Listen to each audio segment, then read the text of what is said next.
दोस्तों नमस्कार।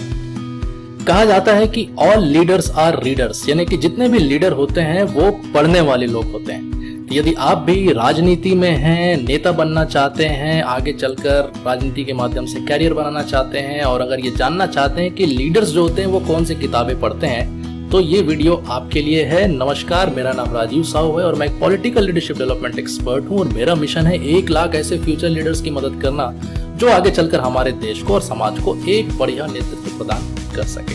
और आज के इस मास्टर क्लास में आपका स्वागत है, जिसमें हम बातचीत करेंगे कि वो कौन सी ऐसी किताबें हैं जो राजनीति में रुचि रखने वाले नेता हैं और जो लोग भविष्य में अपना कैरियर बनाना चाहते हैं राजनीति के माध्यम से, उन्हें पढ़नी चाहिए और जिन किताबों से सीखना चाहिए। आगे बढ़ने से पहले यदि अभी तक आपने इस चैनल को सब्सक्राइब नहीं किया है तो प्लीज इस चैनल को सब्सक्राइब कीजिए और बेल आइकन हिट कीजिए ताकि इस तरीके के और भी जो इंटरेस्टिंग वीडियोस हैं जो आने वाले, उन्हें आप कभी मिस ना करें। तो आइए आते हैं आज के अपने विषय पर कि ऐसी वो कौन सी किताबें हैं जो हमें पढ़नी चाहिए जिससे कि हम अपने राजनीति में हमारा जो फाउंडेशन है, हमारी जो समझ है, उसको हम बहुत मजबूत बना सकें। तो दोस्तों आज मैं आपको ऐसे 6 किताबें रेकमेंड करना चाहता हूँ जिसे खुद मैंने पढ़ी हुई है और जिससे मुझे खुद काफी कुछ सीखने को मिला हुआ है। तो शुरुआत करते हैं। सबसे पहली किताब जो मेरे दिल के बहुत करीब है और जो पिछले 5-6 साल से मैं लगातार पढ़ता आ रहा हूँ और हर बार उससे कुछ नई सीखने को मिलती है,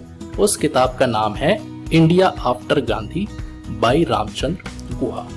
दोस्तों ये किताब एक ऐसी किताब है जिसमें आज़ादी के बाद, यानी इंडिया आफ्टर गांधी, जब गांधी जी जब तक जीवित थे और गांधी जी का जब देहांत हुआ उसके बाद जो हमारा भारत देश बना है वो किस तरीके से बना, जब हमें आज़ादी मिली तो उस समय किस तरीके के दृश्य थे इस देश में, एक एडमिनिस्ट्रेटिव सिस्टम जो होता है वो किस तरीके से काम करता था, कैसा हैंडओवर किया अंग्रेजों ने हमारे देश के नेताओं को सारा सिस्टम, और उस समय जो मेजर डिसीजंस हुए, कॉन्स्टिट्यूशन का तैयार किया जाना, हमारा देश का स्वरूप कैसा हो, कौन कौन सी भाषाओं के हिसाब से हम प्रदेश को बांटेंगे और कैसे अलग अलग संस्थान जो बने इस देश में, अलग अलग डिपार्टमेंट्स जो बने, उसकी बड़ी ही इंटरेस्टिंग कहानी रामचंद्र गुहा जी ने इस किताब के माध्यम से बताने की कोशिश करी। तो अगर आप इस किताब को पढ़ेंगे तो मेरा यकीन मानिए कि वो सारे पिक्चर्स जो हैं आपको दिखने शुरू हो जाएंगे आपके दिमाग के अंदर। तो जिन्हें भी राजनीति में रुचि हो वो जरूर इस किताब को पढ़ें, क्योंकि अक्सर ये कहा जाता है कि अतीत के नींव में ही भविष्य का निर्माण होता है।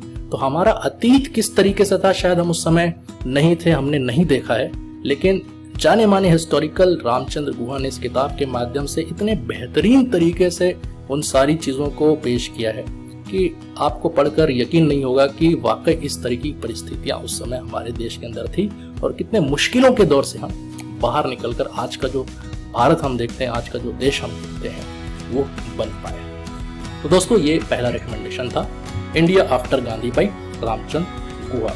इसी कड़ी में जो मेरी दूसरी रिकमेंडेशन है वो है इंडिया आफ्टर इंडिपेंडेंस। ये किताब आप देखेंगे, इंडिया आफ्टर इंडिपेंडेंस, और इसे लिखा है बिपिन चंद्र, मृदुला मुखर्जी और आदित्य मुखर्जी। ये भी बनिस्बत उसी लाइन पर यह किताब है कि आज़ादी के बाद हमारे देश का जो निर्माण हुआ है, जो माहौल था, जो अलग अलग संस्थान बने, संविधान की रूपरेखा तय की गई और किस तरीके से एक एक कदम बढ़ाया गया इस देश को बनाने में। आज का जो स्वरूप हम देखते हैं इस देश को, जिस तरीके से हम देख पाते हैं, वो देश आखिर बना कैसे और इस देश की नींव किस तरीके से रखी गई। तो ये था दूसरा रिकमेंडेशन। तीसरा रिकमेंडेशन जो किताब मुझे बेहद पसंद है और जो बहुत ही बढ़िया जानकारी जिसमें दी गई है, उसका नाम है इंडियन नेशनलिज्म। इंडियन नेशनलिज्म यानी भारतीय राष्ट्रवाद, और इसके लेखक हैं जाने माने हिस्टोरियन, इतिहासकार एस इरफान हबीब साहब। और उन्होंने स्पेशली अभी 2014 के बाद से जिस तरीके से पूरे देश भर में राष्ट्रवाद के ऊपर काफ़ी ज़्यादा बातचीत होती है, राष्ट्रवाद को लेकर तरह तरीके के हम समाचार सुनने को मिलते हैं लगातार हमें कि किस तरीके से एक राष्ट्रवाद का जो नैरेटिव है वो इस देश में एक नए तरीके से शुरू हुआ है। तो राष्ट्रवाद को समझना अगर आप चाहें कि आखिर राष्ट्रवाद होता क्या है, राष्ट्रवाद सही है या गलत है, राष्ट्रवाद कितने तरीके के होते हैं, और सबसे बड़ी बात, हमारे देश में जितने भी महान नेता हुए हैं, जो लीडर्स हुए हैं अलग अलग जगह पे, उनका राष्ट्रवाद के बारे में क्या ख्याल था। जैसे आप कवर पेज पर ही देखेंगे तो सबसे पहला जो कोट है वो महात्मा गांधी का है राष्ट्रवाद के विषय में कि is hatred essential for nationalism, क्या राष्ट्रवाद के लिए नफरत आवश्यक है? ये एक सवाल है जो गांधी जी ने पूछा था। तो उनके इस विचार के बारे में एक पूरा चैप्टर है। वैसे ही रविन्द्रनाथ टैगोर जी क्या सोचते थे राष्ट्रवाद के बारे में, डॉक्टर बी आर अम्बेडकर की क्या राय थी राष्ट्रवाद के बारे में, और श्री अरबिंदो वो क्या सोचते थे। तो ये कवर पेज पे ही जो 4 जाने माने नेता हैं, व्यक्तित्व हैं, उनके बारे में भी इसमें एक कोटेशन के रूप में दिया गया है। तो अगर आपको राष्ट्रवाद को समझना है तो जरूर इस किताब को पढ़िए, Indian nationalism by doctor S Irfan Habib. दोस्तों तीसरा जो मेरा रिकमेंडेशन है वो है the augmentative Indian by Amartya Sen. Amartya Sen ji को आप जानते हैं कि हमारे देश के विख्यात व्यक्तित्व हैं जो नोबेल पुरस्कार से सम्मानित हो चुके हैं, और उनकी ये जो किताब है द ऑगमेंटेटिव इंडियन, ये हमें बताती है हमारे इंडियन कल्चर, हिस्ट्री और हमारी आइडेंटिटी के बारे में। उनके अनुसार भारत जैसा जो विविधता का देश है, जिसमें हर 300 किलोमीटर के बाद यहाँ की बोली, भाषा, पानी, आपका पहनावा चेंज हो जाता है, उसे समझना बहुत आसान काम नहीं है। आप एक ही तरीके से पूरे देश को आप नहीं समझ सकते।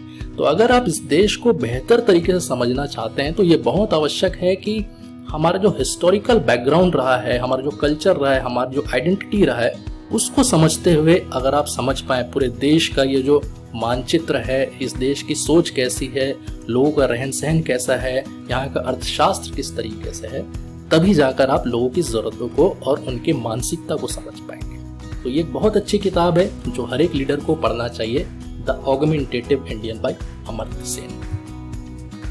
अगला जो मेरा रिकमेंडेशन है बहुत ही फेमस किताब है अर्थशास्त्र। जी हाँ, कौटिल्य के द्वारा लिखा गया, जिन्हें हम चाणक्य और विष्णुगुप्त के नाम से भी जानते हैं। दोस्तों ये एक ऐसी किताब है जो हर एक व्यक्ति को पढ़नी चाहिए, क्योंकि उस जमाने में जब चाणक्य ने सारी चीजों का वर्णन किया है कि एक जो साम्राज्य होता है उसका गवर्नेंस किस तरीके से होना चाहिए, उसका अलग अलग सिस्टम किस तरीके से डिजाइन होना चाहिए, अलग अलग डिपार्टमेंट्स कैसे होने चाहिए, एडमिनिस्ट्रेशन किस तरीके से होना चाहिए, ये बहुत ही विस्तार से एक जब राजा का साम्राज्य हुआ करता था उस जमाने में लिखी गई, जो आज भी काफी हद तक सार्थक है। और चाणक्य नीति से तो हम सभी वाकिफ हैं, जो राजनीति का एक अभिन्न अंग है। इसीलिए बहुत जरूरी है कि हम उस परिप्रेक्ष्य में इन चीजों को समझें। तो कौटिल्य की जो अर्थशास्त्र है वो आप जरूर पढ़िए। और आखिरी जो रिकमेंडेशन इस कड़ी में है किताबों के विषय में, वो है द पॉलिटिक्स बाय एरिस्टोटल। बहुत ही हिस्टोरिकल किताब। तो पीछे जाते जाते हम वहां पहुंच गए हैं जब हम रोमन साम्राज्य और ग्रीक साम्राज्य की बात करते हैं। और उस समय अरस्तु के अनुसार, एरिस्टोटल के अनुसार, क्या एक गवर्नमेंट जो है वो 100% अपने प्रजा को जो प्रोमिसेस है वो डिलीवर कर पाती है, अपना जो प्लान है उसको इम्प्लीमेंट कर पाती है, उस सोच को लेकर ये किताब उन्होंने लिखी है कि कैसे एक गवर्नमेंट को 100% एफिशिएंट होना चाहिए और कैसे गवर्नमेंट की जो पॉलिसीज है, गवर्नमेंट की जो सोच है, उसका लाभ जो है उसकी प्रजा को मिलना चाहिए 100% तरीके से। तो दोस्तों ये 6 बुक्स की रिकमेंडेशन मैं आपको देना चाहता था आज के इस कड़ी में। तो आप में से जितने भी लोग राजनीति में रुचि रखते हैं, भविष्य में जो नेता बनना चाहते हैं या राजनीति के माध्यम से कैरियर बनाना चाहते हैं, उनको अगर किताबें पढ़नी है तो ज़रूर इन किताबों को पढ़िए। और इससे आपका न सिर्फ ज्ञान बढ़ेगा बल्कि अनुभव भी आपका काफ़ी तेज होगा। और जब भी आप किसी चीज़ को सुनेंगे या आपके सामने जब बात आएगी, तो अगर इन सब किताबों का नॉलेज, ज्ञान आपके पास होगा तो निश्चित रूप से एक पूरा जो राजनीति का सिस्टम होता है उसकी आपकी समझ जो है वो और बेहतर तरीके से आप डेवलप कर पाएंगे और चीज़ों को एक अलग नज़रिए से भी देखने की जो सीख है वो आप ले पाएंगे। तो दोस्तों अगर ये वीडियो आपको पसंद आया हो तो प्लीज़ वीडियो को लाइक करिए, दूसरों के साथ शेयर करिए ताकि वो भी इसका लाभ उठा सकें, वो भी इसका फ़ायदा उठा सकें। ऐसे वीडियो के लिए आप मुझसे आगे भी जुड़े रहना चाहते हैं तो मेरे VIP फेसबुक ग्रुप में आपका स्वागत है, जिसका लिंक इस वीडियो के साथ दिया जा रहा है। तो दोस्तों आज के लिए इतना ही। आने वाले वीडियो में फिर आपसे मुलाकात होगी। तब तक लीडरशिप सीखते रहिए, आगे बढ़ते रहिए और लोगों को अपने साथ जोड़ते रहिए। Thank you and all the best.